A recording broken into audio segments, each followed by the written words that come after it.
عليكم ورحمة الله وبركاته. وعليكم السلام ورحمة الله وبركاته.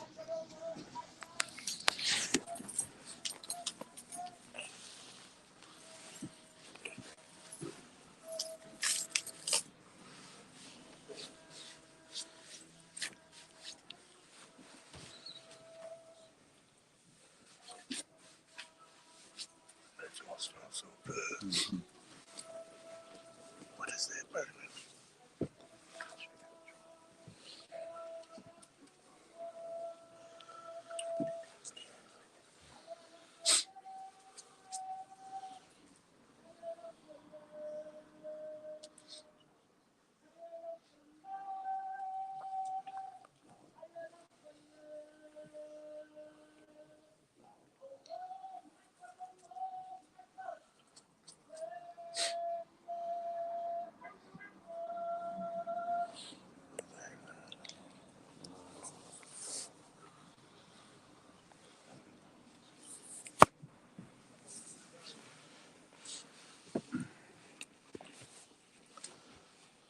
Dear brothers and sisters, before we begin, we request that everyone has a cell phone, electronic device.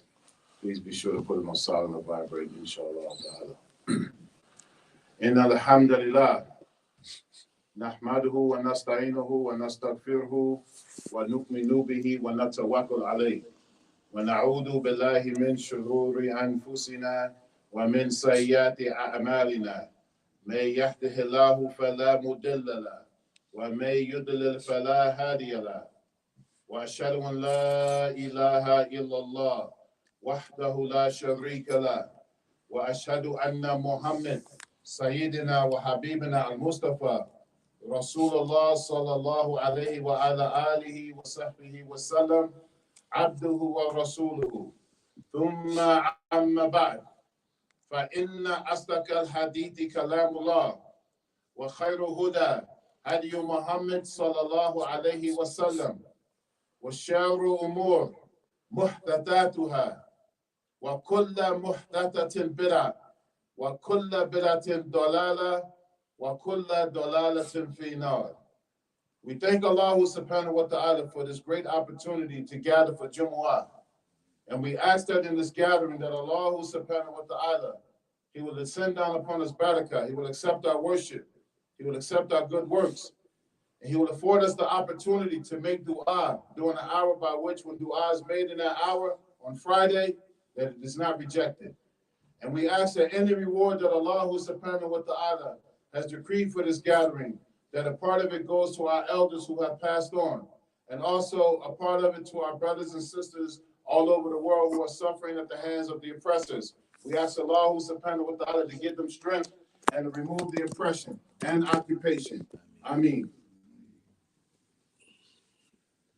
I was driving down the street the other day and I saw this billboard. It was for an electric company. I think it was a solar panel company. And you may have seen it as well. But you know those billboards, they have the slogans on there. And the slogan said, abundance is possible. Abundance is possible. And so when I read that, it struck my mind, and I wanted to use that for the topic today of how possible abundance is for the one who has Iman. Allah subhanahu wa ta'ala tells us in the Quran, A'udhu billahi minash shaitanir rajim, bismillahir rahmanir rahim. Wallahu yaqbidu wa yabsut wa ilayhi turja'un.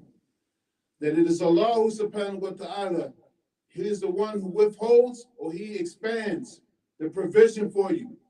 And to Him is the return. And so in this ayat, there are two, in Surah Baqarah, there are two names of Allah subhanahu wa ta'ala you hear in there.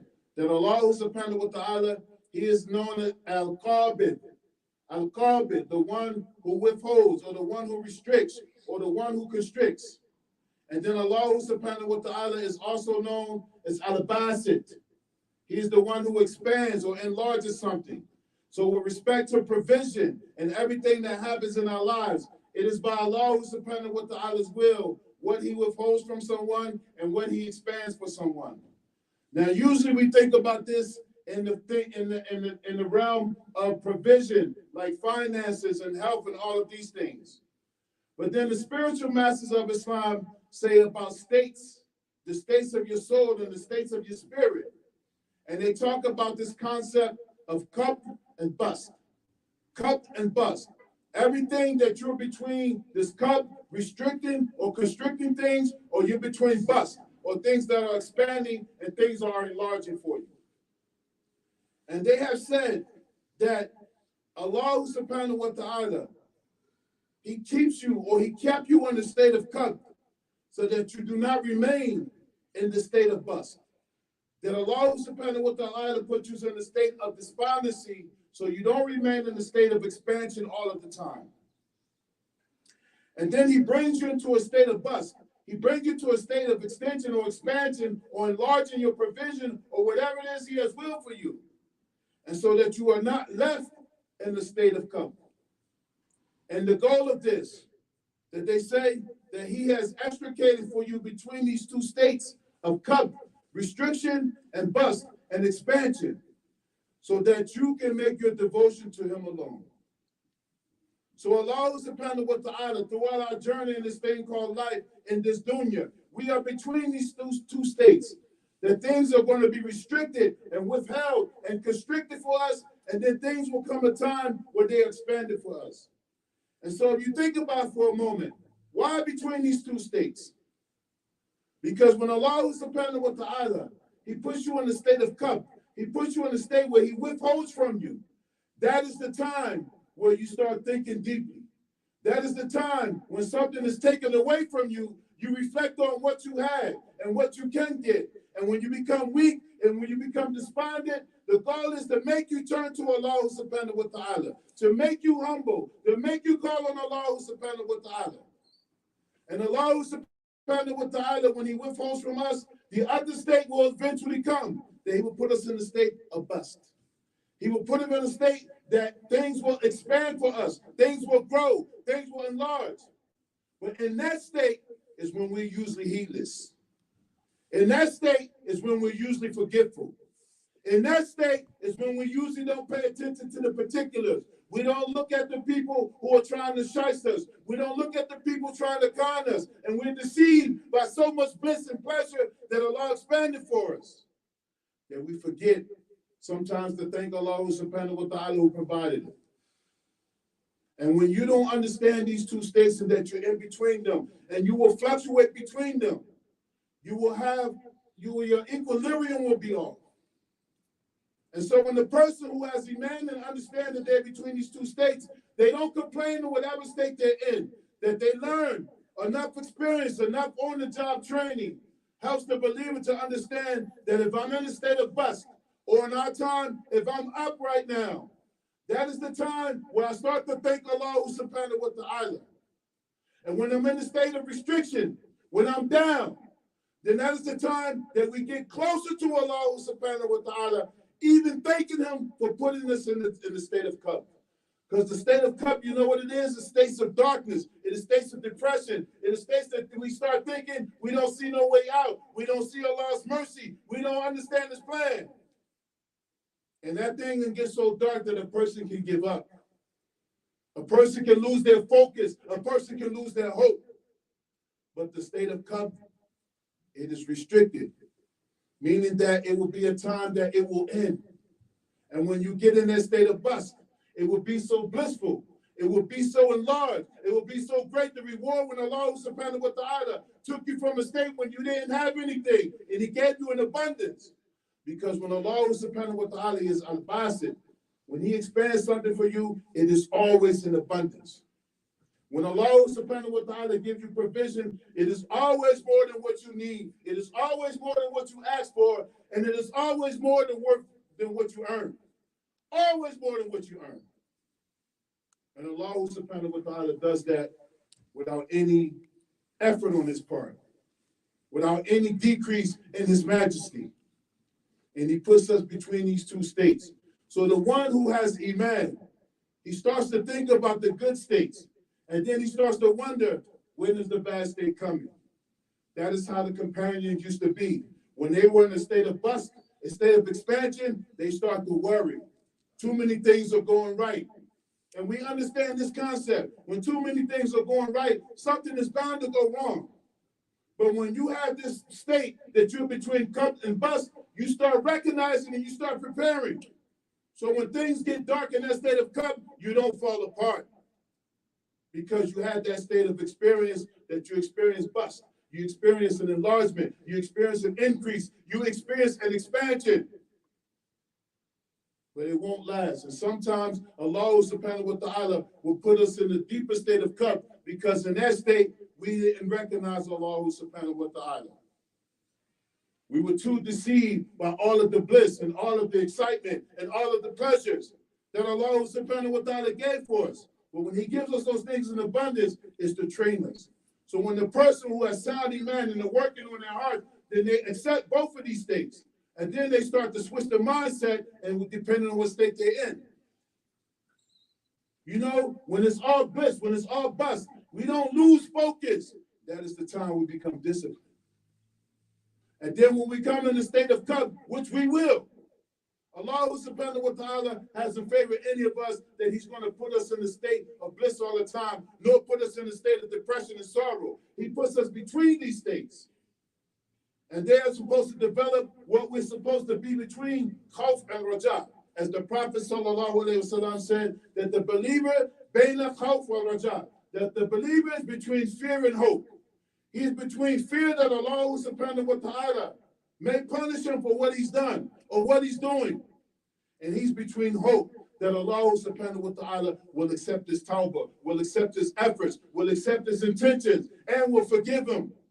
And in between those states, keeps us what's called istiqamah, to be upright, and another state which is called i'tidal. I'tidal, they translate it as being upright or in equilibrium, but it keeps you balanced. When you're between these two states and you recognize these two states that you're between, cup and bust, then you start to call on Allah subhanahu wa ta'ala in the middle of both of them. So a believer who understands this balance, they don't lose everything when things seem hopeless. Because they know that is the time to turn to Allah subhanahu wa ta'ala, and he's going to remove the hardship, whatever it is. You know, as they say, that tough times don't last, but tough people do. That Allah subhanahu wa ta'ala gave us this religion that we're supposed to be tough. And tough meaning having endurance, having dependability, being able to weather the storms. Because sooner or later, we're going to be in between one of those two states. And when we get in a state of bust, when things are looking green, when we're up, you know, we don't have any problems, no worries, no issues. That is the time to remember Allah subhanahu wa ta'ala and thank him for every favor. And all of it is designed, as we mentioned, to put us between those two states so that eventually our whole dependence and our reliance is on Allah subhanahu wa ta'ala only. Because, you know, sometimes we can deceive ourselves. And we do something wrong, we think Allah subhanahu wa ta'ala won't forgive us. That is that state of cup. We are restricted sometimes in our own mind, and Allah will put us in there, but to push us to the other way, not to stay stuck. We will think Allah subhanahu wa ta'ala won't forgive us.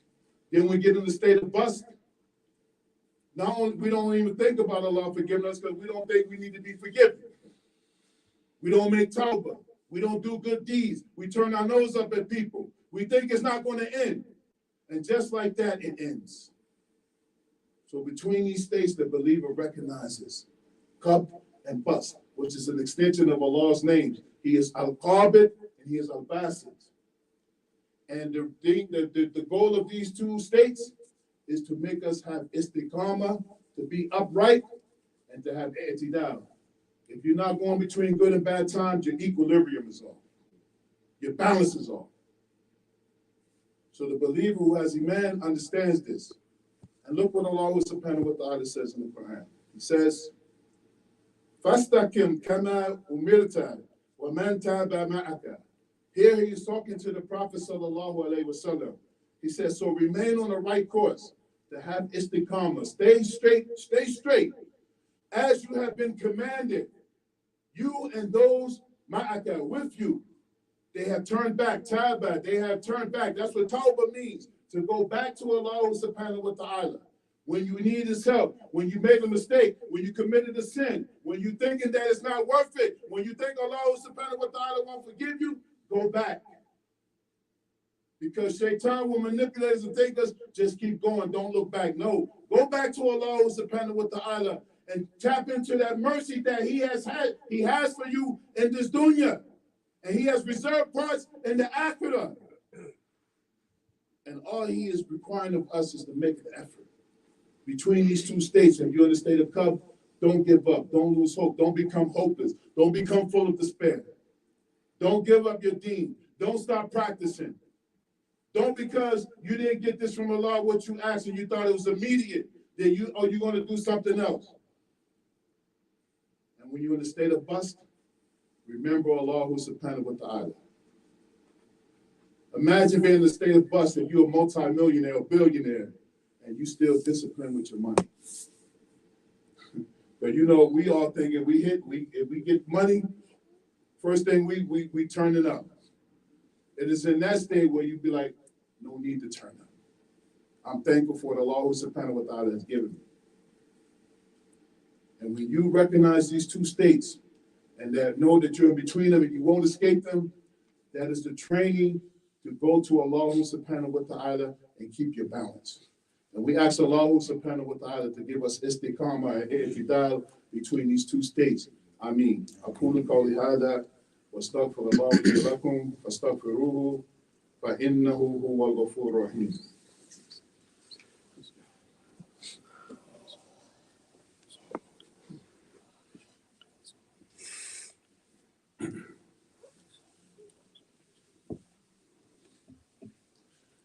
إن الحمد لله رب العالمين والصلاة والسلام على رسوله وعلى آله وصحبه أجمعين. إن الله وملائكته يصلون على النبي يا أيها الذين آمنوا صلوا عليه وسلموا تسليما. اللهم صل على سيدنا محمد وعلى آل سيدنا محمد كما صليت على إبراهيم وعلى آل إبراهيم إنك حميد مجيد. اللهم بارك على سيدنا محمد وعلى آل سيدنا محمد كما باركت على إبراهيم وعلى آل إبراهيم إنك حميد مجيد. So brothers and sisters, we make the second part brief, but in the second part, I want to take you to the first part. When we first started, I told you about this billboard. Abundance is possible. And not only is it possible, it is likely with Allah subhanahu wa ta'ala. As Allah subhanahu wa ta'ala, one of his names is Al-Razak. He provides in abundance. The form of his name, Al-Razak, means that it's over and over and over again. Allah subhanahu wa ta'ala, not only has he's written your provision, but he has given it to you in abundance, and he has made it so he will give it to you at the time that you need it. And usually in the state of Khutbah, after that comes bust, and when you get it, it's supposed to make you delightful, and therefore turn to Allah subhanahu wa ta'ala. But abundance is possible in two easy ways as we end this khutbah today. The first one is to have shukr. Allah subhanahu wa ta'ala says in the Quran, La in shakartum la yazidannakum. If you are grateful, then I will give you more. Ziyada.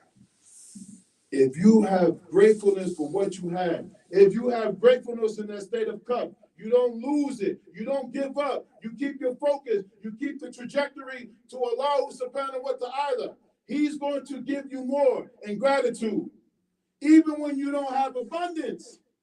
Because that's the time we don't have ungrateful. We're ungrateful.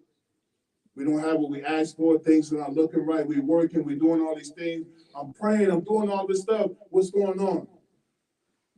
Allah might have you in a state of Khutbah for whatever reason he will. But it's definitely to make us humble. It's definitely to make us meek. It's definitely to make us cognizant of him all of the time. Because Allah knows us. He knows we will forget. You know, many times people joke about hitting the lottery and what they would do if they got it. Oh, yeah, you know the first one we always hear. As soon as I get some money, the masjid. We're going to build a multi-billion-dollar masjid. And that's not a slight to anybody because someone may get money and do it. But for the most of us, the phone number changed, can't reach out to you in another part of the country. That state of bust is deception. This is why they report about the companions, radiallahu anhum. It said that they used to deny themselves in 70 matters of things that were permissible.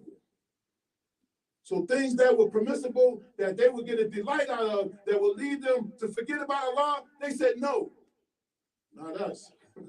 Everything that's allowed permissible, we think we're supposed to have it. It's not it. The one who has sounding man, when they're in that state of cup, they remember the bus. And when they come to bus, they want to go back to that state of cup because they need that training. They need to learn how to become humble because that state of bus will deceive us. So one way to observe it, brothers, move forward, inshallah, is to have gratefulness. La in shakartum la azidannakum. If you're just grateful for what you have and not worrying about what you should have or what you should be in your life or what someone else has or how someone is living or appears to be living, we worry about all these things and then we think that Allah subhanahu wa ta'ala hasn't been kind to us like that such and such person. And it's not even the case. Sometimes, I know, for the people who are disbelievers, their bus is a punishment. The people who have extension, enlargement, and they don't believe in Allah, that's a punishment for them. The next way to earn an abundance that's possible is to take care of your iman. This gift of iman is something that we can't even imagine the magnitude of it. That Allah subhanahu wa ta'ala made it so that everyone that enters into Islam, whether they're born Muslim or they converted or reverted, whatever term you want to use, it is upon every single person to cultivate their iman when they reach a certain age. Not because you have a legacy of Islam in your country, not because you got generations of Islam in your family. It is because that statement, you understand what it means and what it entails, that you work your best individually to make sure that you cultivate it, that you know what it means and you know what's the repercussions for it if you leave it. And in between those states, you're trying to increase it, Allah subhanahu wa ta'ala is going to increase you. As he says in the Quran, فَأَمَّا الَّذِينَ آمَنُوا فَزَادَتْهُمْ إِيمَانًا. And for those who have faith already, Allah subhanahu wa ta'ala will increase their iman. But what does that mean for the one who has faith already? The one who understands that this thing is about belief and practice and certitude and certainty that Allah subhanahu wa ta'ala is the one that we rely on only. Not just worship, but our mindset is about Allah. Our walking is about Allah. Our talking is about Allah. Our do's and don'ts is based on what pleases Allah subhanahu wa ta'ala and what doesn't please him. And that kind of walk is a different walk. A lot of times it's going to put you on a different path. It's going to cut you off from people. You're not going to get the likes on social media. You're not going to get the followers. You're not going to get the viewers. Because you walk in something else. This path of Iman is a divine path. And although it's straight and although it's lit up, it is difficult to walk. And it's supposed to be difficult. You know why? Because Allah subhanahu wa ta'ala, after every difficulty, what happens? He gives you ease, he gives you relief, he gives you comfort in abundance. And then the restriction has no comparison to what Allah gives you in abundance. فَأَمَّا الَّذِينَ آمَنُوا فَزَادَتْهُمْ إِيمَانًا وَهُمْ يَسْتَبْشِرُونَ. For those who have believed already, you already have Iman, Allah will give ziyada to that Iman. He will increase it. He will help you to perfect it. He will open up avenues and pathways to show you how to get closer to him. And so when things open up, then things have to close off. And you have a responsibility to identify those things. It's not enough to think that, oh, Allah is going to give me mercy. Let me keep doing these things that make Allah angry. Start training yourself and having spiritual states that you recognize what is qab and you recognize what is bust. And Allah subhanahu wa ta'ala says he will increase them in faith. وَهُمْ يَسْتَبْشِرُونَ, while they are rejoicing. And that iman that is difficult, that they're trying to hold on to, practice Islam, be right, do right to people who wronged you, forgiving enemies, overlooking faults. The person is rejoicing. That's the state of the believer. Whether it's a state of cut or a state of bust, he is rejoicing because it's all for Allah that he said he would do it for. You don't do it for a person because they violated you. Because another Muslim showed you a bad practice of Islam, and now you have a problem with Allah. A person in their ups and downs and their trials with iman, they have rejoiced. Yastabshirun comes from the word bashar, which means good news. This religion for the believer is good news, no matter what their experience is, no matter what their difficulty is. Because what's the good news? What's the ultimate good news? Jannah. And then behind that, the opportunity to see Allah subhanahu wa ta'ala in the vision that's befitting His majesty. When the believer understands this in this worldly life, because you all know we only got a little bit of time. You can live 200-300 years. Ain't nobody gonna live 900 years. And even if you do, it's still a little bit of time with respect to Allah subhanahu wa ta'ala, because Allah is beyond time and space. So when you understand your journey here, it's difficult and it's ease. It's sorrow and it's bliss. You're between these two states. So you have a responsibility to develop your mind to be able to handle both of these states, knowing that the state of Qub is going to be short-lived, no matter how deep and dark it gets. And the state of bust is going to be blissful, and then there's more. And what's the determining factor? As for those who have believed in this worldly life, there's much, much more in store for us. Hold on. Stay close. Stay upright. Keep your equilibrium. And most of all, keep your focus on Allah subhanahu wa ta'ala. We ask Allah to increase us in good deeds and iman, and we ask Allah subhanahu wa ta'ala to forgive us for our wrongs, and we ask Allah subhanahu wa ta'ala to make us inhabitants of Jannah. Ameen. Wa aqimu salat.